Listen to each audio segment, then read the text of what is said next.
It's safe to say that the Guardian has accomplished a lot, more than any other Guardian by far. We irreparably damaged the Hive Pantheon, we destroyed the Witness at the peak of its power, and now we're the chosen weapon of the Nine. Now, would you believe me if I told you that, throughout all of this, someone has been observing our actions? Someone whose logic is the very foundation of the actions of our enemies? I am, of course, talking about the Winnower, the avatar of darkness within the Destiny universe. Nowadays, it's a very common take to assume that he is more of a neutral, observant entity. He says it himself, after all. In his own words, caricatures of villainy are out of style, I hear. Incorrect. To put it bluntly, I believe he is lying to our faces, and I'm going to tell you why. For starters, let's take a look back at where the Winnower story started chronologically. Unveiling. If you're watching a video like this, I will assume you already know how the story goes. The Gardener and the Winnower played a game with flowers in a garden before time. The game would always end the same way, and it made the Gardener grow bored and frustrated, so she changed the rules of the game by making herself a rule within the game. For the sake of symmetry, the Winnower followed suit, but he makes it very clear that he was not happy about it, at least initially. The text implies, in fact, that the mere suggestion made him rather upset. The 5th entry of Unveiling, The First Knife, reads as follows. I looked up in shock. I said, "What? What do you mean?" A special new rule, something to... The Gardener threw up their hands in exasperation. I don't know, to reward those who make space for new complexity. A power that helps those who make strength from heterodoxy and who steer the game away from gridlock. Something to ensure there's always someone building something new. It'll have to be separate from the rest of the rules, running in parallel, so it can't be compromised, and we'll have to be very careful so it doesn't disrupt the whole game. All you will do, I said, with rising panic, is delay the dominant pattern that will overrun the others. It is inevitable. One final shape. No, it'll be different. Everything will be different everywhere you look. Everything will be the same. Your new rule will only make great false cysts of horror, full of things that should not exist, that cannot withstand existence, that will suffer and scream as their rich blisters fill with effluent and rot around them, and when they pop, they will blight the whole garden. Whatever exists because it must exist, and because it permits no other way of existence, has the absolute claim to existence. That is the only law. No, the Gardener said. I am the growth and preservation of complexity. I will make myself into a law in the game. And thus we too became parts of the game, and the laws of the game became gnomic and open to change by our influence. And I had only one purpose and one principle in the game. And I could do nothing but continue to enact that purpose, because it was all that I was and ever would be. I looked at the Gardener. I looked at my hands. I discovered the first knife. In fact, rather upset is kind of an understatement. The Winnower was utterly enraged. So much so that after the Gardener does this, his immediate instinct is to manifest the first knife into existence and attack her. And to clear this up before we go further, while the Witness calls itself the first knife, I don't believe that it was the literal first knife as mentioned in Unveiling, as the events seem to have taken place in the Black Garden, right as the Gardener makes herself a part of the game. And as we know from the T=0 entry of Unveiling, the Winnower responds to this notion by immediately lashing out and attacking her. And we know this attack was literal as opposed to metaphorical, because we can see the aftermath of their fight within the Black Garden. The dead stump from the Tree of Silver Wings. This series of events is proof, given to us through personal messages from the Winnower himself, that he can and will lash out when things don't go his way. Furthermore, really think about the Winnower's philosophy, the sword logic.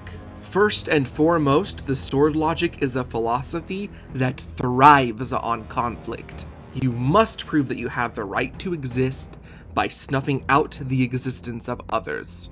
In the Books of Sorrow, the Winnower himself, when speaking to Oryx, acknowledges that we view this as evil. Listen for yourself. Verse 4-2. Majestic, majestic.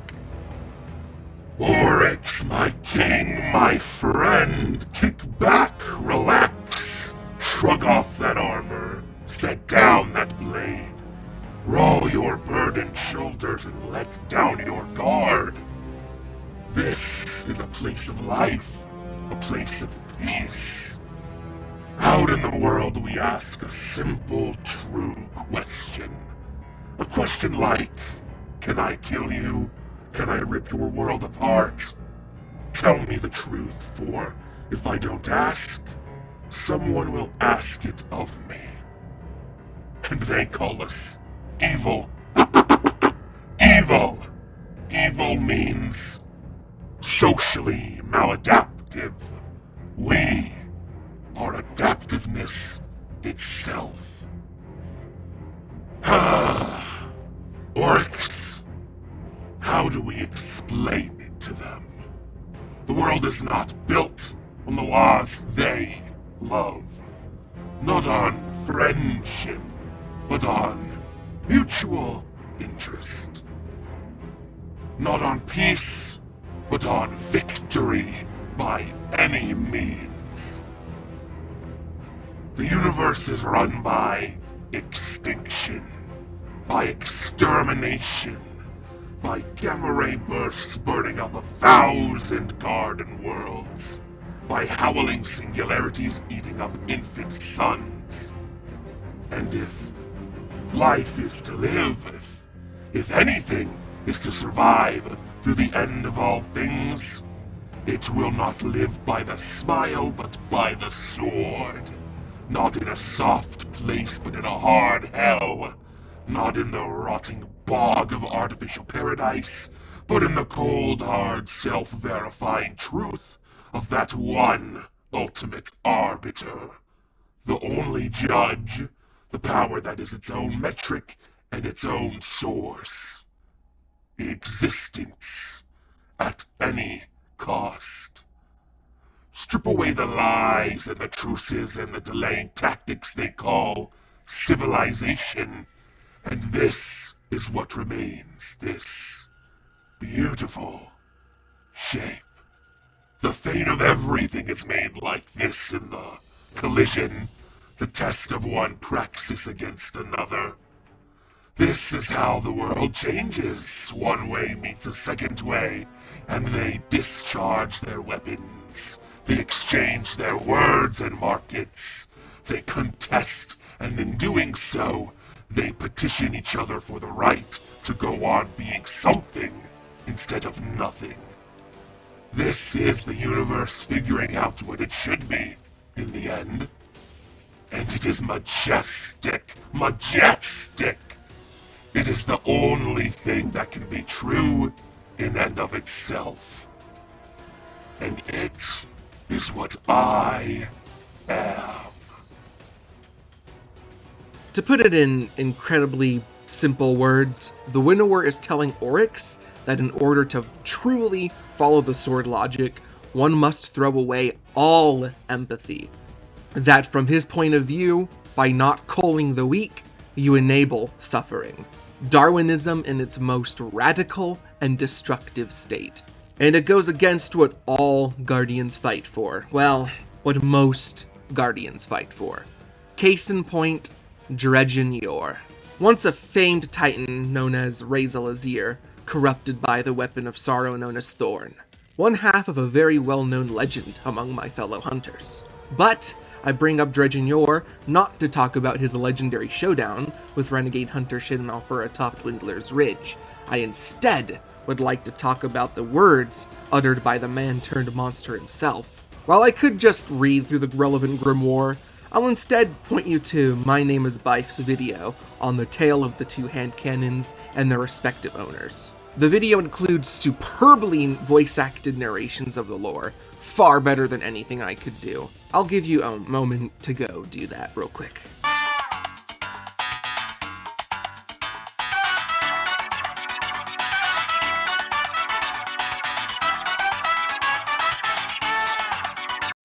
Ah, you're back. Okay, now let's finally get to the point. If you watched that video with the Winnower and the sword logic fresh on your mind, I imagine you noticed something very specific about the way Dredgen Yor speaks of himself and his actions. Maybe this is what good looks like. I am that which will cleanse. I am all that is good. This is better.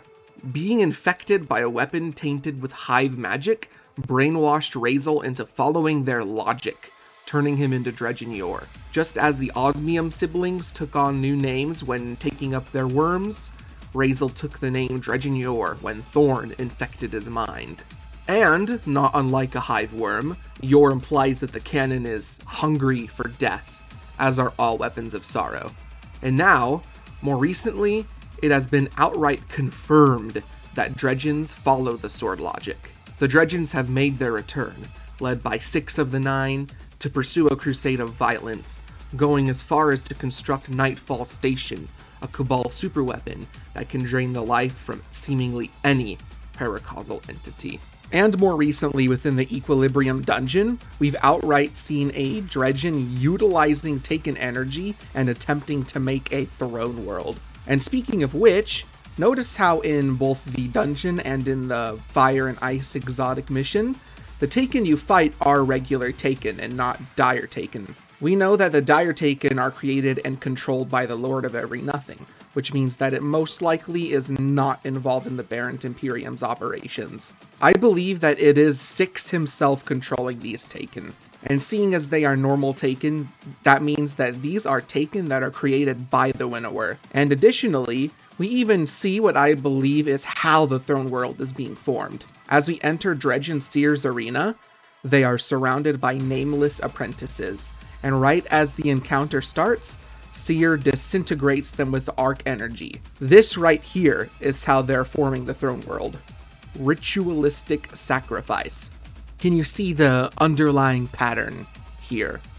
The Winnower's sword logic turns people into monsters. The Hive, the Dredgens, the Taken, the Dread, and now the Barrent Imperium. But, of course, most dangerous of all was one who didn't even follow the sword logic, yet whose existence was still influenced by the Winnower. The Witness. But how the Winnower is fundamentally intertwined with the Witness's story is a topic worthy of a video all on its own, so I'm gonna save that for another time. So what can we conclude from all of this? As long as the Winnower continues to preach its doctrine, and it will, the universe will never truly be at peace. Someone will always try to take up the sword, whether that be the Hive, the Dredgens, Six, or the Lord of Every Nothing. If we, the Guardian, continue on this track, continue making our own fate, our gentle kingdom ringed in spears will prove to be too mighty. The sword logic will be proven wrong, and the Winnower will lose the wager. The reason the Winnower acts so full of himself is because he believes with full confidence that his logic is unstoppable, that he can just sit back and let things play out.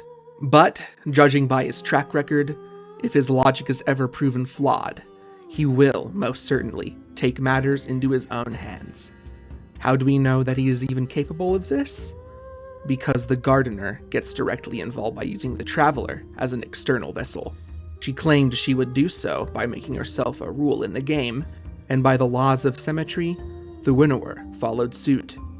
But, involved or not, the main takeaway is this. The Winnower's logic is destructive, and his followers will never stop rising up to challenge us unless something is done about it. Now, I don't think the Winnower will be involved too much, if at all, in the Fate saga, but who knows. If Six and the Lord of Every Nothing are defeated, that might just be the last straw. The Winnower might just finally lose his patience. And we've seen what he does when he gets angry. But that raises another question.